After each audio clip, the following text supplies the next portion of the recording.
Alléluia. Nous vous saluons dans le beau et précieux nom de notre Seigneur et Sauveur Jésus-Christ. Chers frères et sœurs en Christ, et vous tous qui êtes connectés sur la fréquence du temple Le Chandelier, que Dieu vous bénisse dans vos maisons.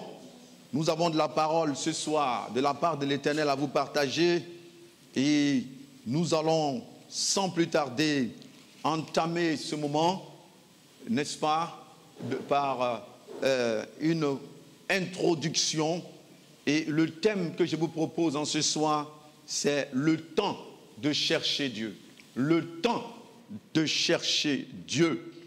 Le Dieu qui a fait le monde et tout ce qui s'y trouve, étant le Seigneur du ciel et de la terre, ce Dieu-là n'habite point dans des temples faits des mains d'hommes, il n'est point servi par des mains humaines, comme s'il avait besoin de quoi que ce soit.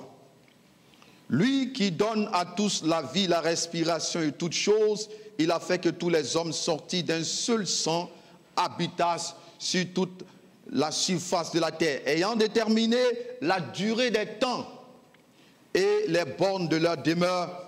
Il a voulu qu'ils cherchassent le Seigneur et qu'ils s'efforçassent de le trouver en tâtonnant, bien qu'il ne soit pas loin de chacun de nous.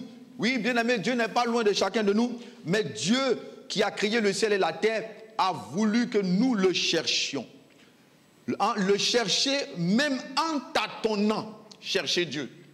Même en tâtonnant, nous dit donc cette portion de l'Écriture. Aujourd'hui, les hommes, ce qui les intéresse, les amène à la recherche de cette chose-là. L'homme aime l'argent. Il se donnera de l'effort, il se donnera de l'énergie pour chercher l'argent. Et ce qui est précieux aussi fait l'objet de recherche. L'or, par exemple, le diamant, il arrive que les hommes creusent le sol, fouillent la terre pour aller à la recherche de l'or. Et quand ils le trouvent, c'est encore souvent qu'il est encore à l'état brut, avec toutes sortes d'impuretés. Il faut encore le travailler jusqu'à l'obtenir quelque chose de valeureux, quelque chose de merveilleux. Pour montrer ici combien nous, les hommes, quand nous voulons quelque chose, nous mettons toute notre énergie, notre effort pour chercher cette chose-là. Mais il arrive aussi que souvent, tout au long de notre existence, nous ne prenons pas le temps de chercher l'essentiel, c'est-à-dire Dieu, le Créateur, celui qui nous a fait, celui qui nous a créés, celui à qui nous allons retourner un jour. Dieu veut que nous le cherchions. Et il est temps pour toi de le chercher, car il y a un temps pour toutes choses sous le soleil. Un temps pour naître, un temps pour mourir. Un temps pour vivre. Mais il y aura aussi un temps de jugement. Et entre le temps de la naissance et le temps de la mort, bien aimé, il existe un temps pour chercher Dieu. C'est le temps pour toi de chercher Dieu. Le temps est venu pour toi de chercher Dieu. Et dans la Bible, nous avons une belle histoire dans 2 Chroniques, chapitre 34. L'histoire d'un roi qui, à son époque, a cherché Dieu. Et c'est là notre texte de base de ce soir. Ce roi se nomme Osias. Nous ne ferons pas toute la lecture, quelques portions, et cette histoire est tellement intéressante que vous allez la lire chez vous à la maison. Il a dit que Josias avait 8 ans lorsqu'il devint roi, et il régna 31 ans à Jérusalem. Il fit ce qui est droit aux yeux de l'Éternel, il marcha dans les voies de David son père. Il ne s'en détourna ni à droite, ni à gauche. La 8e année de son règne, comme il était encore jeune, il commença à chercher le Dieu de David son père. Et la 11e année, il commença à purifier Juda et Jérusalem des hauts lieux, des idoles, des images taillées et des images en fonte. On renversa devant lui les autels de Baal, et il a bâti les statues consacrées au soleil qui étaient au-dessus. Il brisa les idoles, les images taillées et les images en fonte. Il les réduisit en poussière et il en répandit la poussière sur les sépulcres de ceux qu'il avait sacrifiés. Et il brûla les ossements des prêtres sur leurs autels. C'est ainsi qu'il purifia Jérusalem. Et quand nous descendons au verset, jusqu'au verset 18, il est dit, Shaphan le secrétaire dit encore au roi, le sacrificateur Ilkija m'a donné un livre. Et Shaphan le lut devant le roi. Lorsque le roi entendit les paroles de la loi, il déchira ses vêtements. Et le roi donna ce ordre à Ilkija, Akisham, fils de Shaphan, à Abdon, fils de Miché, Shaphan, le secrétaire, et Azacha, serviteur du roi. Allez consulter l'Éternel pour moi, pour ce qui reste en Israël et en Juda au sujet des paroles de ce livre. Qu'on a trouvé, car grande est la colère de l'Éternel qui s'est répandue sur nous, parce que nos pères n'ont point observé la parole de l'Éternel, ils n'ont point mis en pratique tout ce qui est écrit dans le livre. Bien-aimés, l'histoire est passionnante. Je vous invite à continuer la lecture et vous verrez même les résultats quand cet homme appliqua son cœur à chercher Dieu. Il a appliqué son cœur à chercher Dieu. Y a-t-il nécessité à chercher l'Éternel? Oui, bien-aimé, y a-t-il nécessité à chercher l'Éternel? Comment chercher l'Éternel? Et le résultat. Voici en quelques points notre démarche de ce soir. Nécessité de chercher l'Éternel. Nécessité et urgence de chercher l'Éternel. Comment chercher l'Éternel? Et le résultat qui en découle lorsqu'on cherche Dieu. Avant d'aborder notre premier point, il est bon que nous ayons une petite idée du contexte. La triste fin du règne de Salomon aura pour conséquence la scission du royaume d'Israël en royaume du nord et du sud. Royaume d'Israël au nord, royaume de Juda au sud. Avec à leur tête Jéroboam et Roboam. Juste après, nous assisterons à une alternance de rois pieux et impies. Josias, de la lignée de David, 16e, depuis Roboam, est présenté comme un des rois qui consacra sa vie à chercher l'Éternel. Il chercha l'Éternel. Nécessité et urgence de chercher Dieu. Nécessité. Le jugement de Dieu était imminent sur Juda. Jugement de Dieu était imminent sur Juda. Ils avaient abandonné les voies de l'Éternel en pratiquant l'idolâtrie, ce qui était contraire aux dispositions de la loi. Cela va donc attirer la malédiction sur la vie selon ce que la loi disait. Mais quand ce roi arrive au pouvoir, il se met à chercher Dieu et dans sa quête, dans sa recherche de l'Éternel, ils vont trouver le livre de la loi qui avait été abandonné dans les bagages du temple. Et c'est là qu'en prenant connaissance, le roi se rend compte que lui et tout son peuple avaient abandonné les voies de l'Éternel et que la colère de Dieu pesait sur le peuple. Le jugement de Dieu était imminent. Il consulte les prophètes qui vont donc appuyer cette parole de la loi et l'Éternel le rassure de ce qu'il a disposé son cœur à chercher Dieu. Et pour lui, Dieu le rassure pour avoir cherché sa face. Bien-aimé, le jugement qui était imminent sur Juda, aujourd'hui encore, selon la parole de Dieu, selon la Bible, la colère de Dieu est sur tous ceux qui ne connaissent pas Jésus, tous ceux qui n'ont pas encore fait la paix avec Dieu, la colère de Dieu demeure sur eux. La colère de Dieu est sur toi si tu n'as pas encore fait la paix avec Jésus-Christ.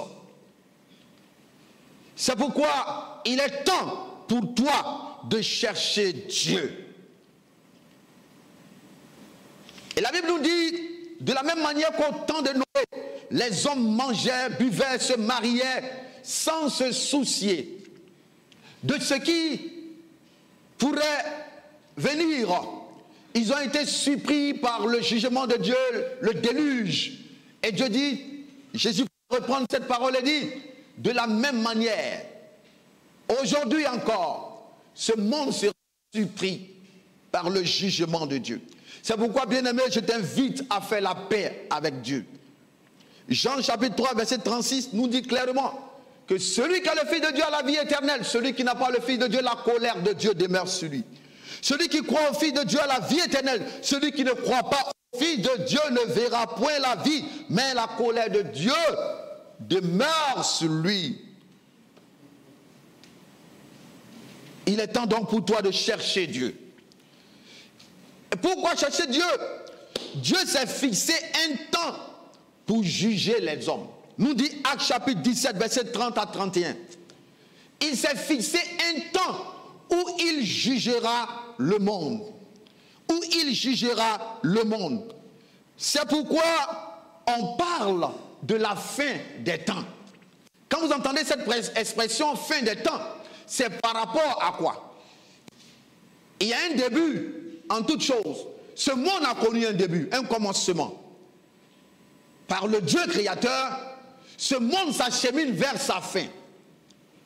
La Bible nous dit, le ciel et la terre passeront.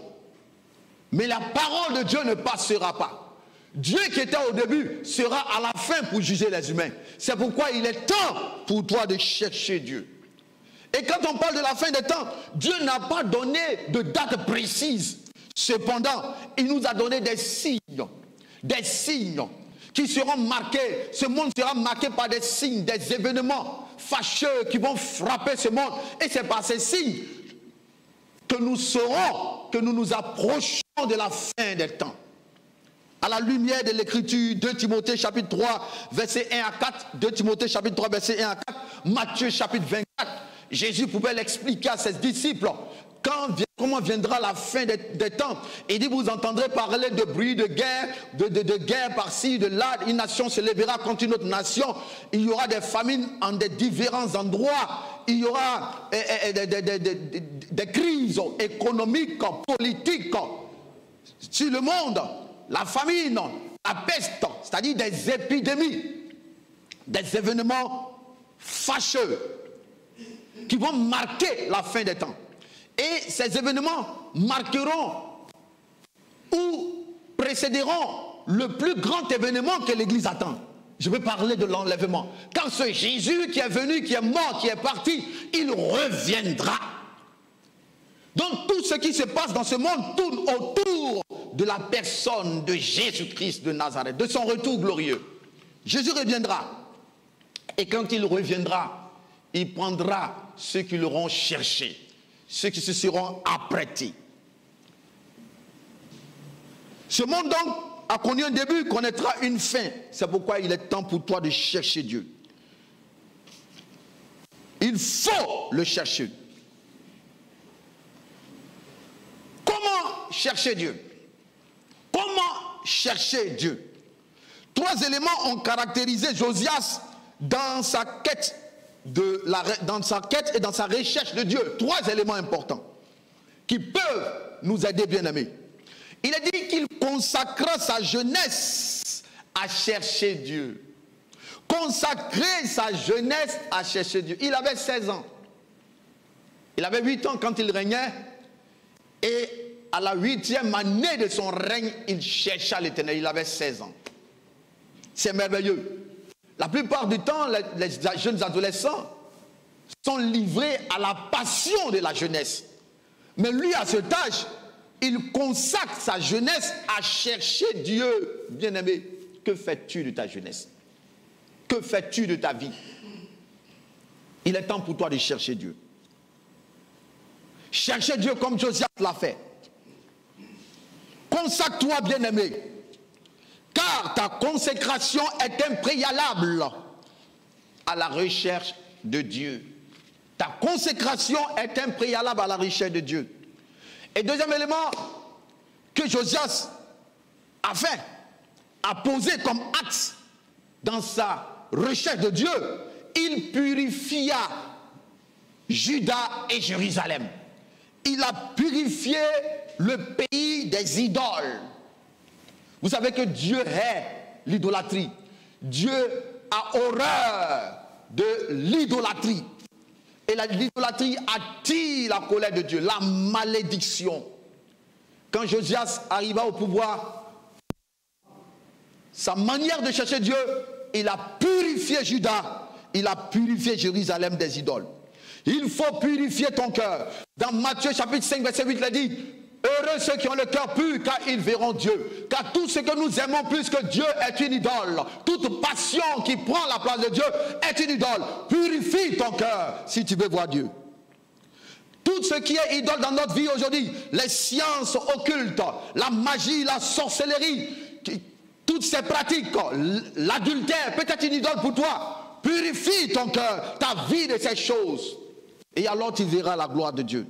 Dans Apocalypse chapitre 9, verset 20, nous voyons que les événements qui viendront dans la grande tribulation seront là pour aussi marquer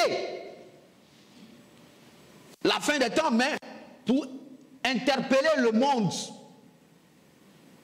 Dieu voudrait interpeller le monde par des événements cachés. Alors il a dit dans ce passage que Dieu a envoyé un fléau, 6e plaie, et les hommes, le tiers des hommes étaient morts, mais le reste ne se repentait pas de leurs œuvres, de leur magie, de leur sorcellerie, de leur spiritisme, de leur débauche. C'est pourquoi Dieu t'interpelle au travers des événements. Répands-toi et cherche sa face. Enfin, troisièmement, il s'investit dans la réparation du temple. Josias s'investit dans la réparation du temple. Le temple physique était le lieu où l'homme rencontrait Dieu. Le lieu de la rencontre avec Dieu, symbole de la présence de Dieu. Aujourd'hui, après la mort de Jésus-Christ, le temple, c'est l'homme. Dieu veut habiter dans ton cœur. Dieu veut faire de toi son temple. Donne-lui ton cœur. C'est une façon de le rechercher. Et n'est-ce pas, tu trouveras ce Dieu qui viendra habiter dans ton cœur. Purifie donc ton cœur. Donne-lui afin qu'il fasse de toi son temple. Car la Bible dit, nous sommes le temple de Dieu. Nous sommes le temple de Dieu. Bien-aimé, Josias a posé ses actions. Il prêta l'oreille à la loi de Dieu. Prête l'oreille à la parole de Dieu que tu entends aujourd'hui. Prête l'oreille à la parole de Dieu qui t'est prêchée. C'est aussi un axe que Dieu regarde comme étant un acte d'une personne qui cherche Dieu. Comme résultat, il est dit, quand Josias disposa son cœur à chercher Dieu, alors Dieu l'épargna. Le Seigneur fut satisfait de son action. Dieu l'épargna et Dieu lui promet de mourir en paix pour lui. Et non seulement lui, il entraînait tout Juda avec lui dans la repentance. Quiconque cherche la face de Dieu sera à l'abri des fléaux et des calamités qui frapperont ce monde. Quiconque cherche la face de Dieu sera à l'abri des fléaux et des calamités qui frapperont ce monde. C'est pourquoi, bien-aimé, il est temps pour toi de chercher la face de Dieu. Car viendra un temps où tu n'auras pas l'occasion, où tu ne pourras pas te repentir. C'est maintenant qu'il faut le faire. En conclusion, Ésaïe 55, 6, 7 nous dit ceci. Cherchez l'Éternel pendant qu'il se trouve. Abandonne sa voie, que le méchant abandonne sa voie et l'homme d'iniquité ses pensées. Qu'il retourne à l'Éternel qui aura pitié de lui. À notre Dieu qui ne se lasse pas de pardonner. Que Dieu vous bénisse, chers frères. Au nom de Jésus-Christ, que la grâce de Dieu soit sur vous. Que sa paix soit sur toi. Que Dieu t'aide par sa parole, par sa puissance, pendant que tu as ce désir de le trouver, de le voir. Que le Saint-Esprit t'aide à voir ce Dieu grand et fort. Au nom de Jésus-Christ de Nazareth, qu'il bénisse ta quête de recherche de sa personne. Et pour toi qui longtemps a marché contrairement à sa parole et qui veut revenir à lui, qui veut chercher la face de Dieu, je prie que le Seigneur te soutienne, qu'il soutienne tes efforts. Oh, Dieu se laisse trouver par celui qui le cherche, car il dit que demandez, vous recevrez, cherchez, vous trouverez, frappez, l'on vous ouvrira. Que Dieu t'ouvre sa porte afin que tu le connaisses et que tu le vois au nom de Jésus. Amen.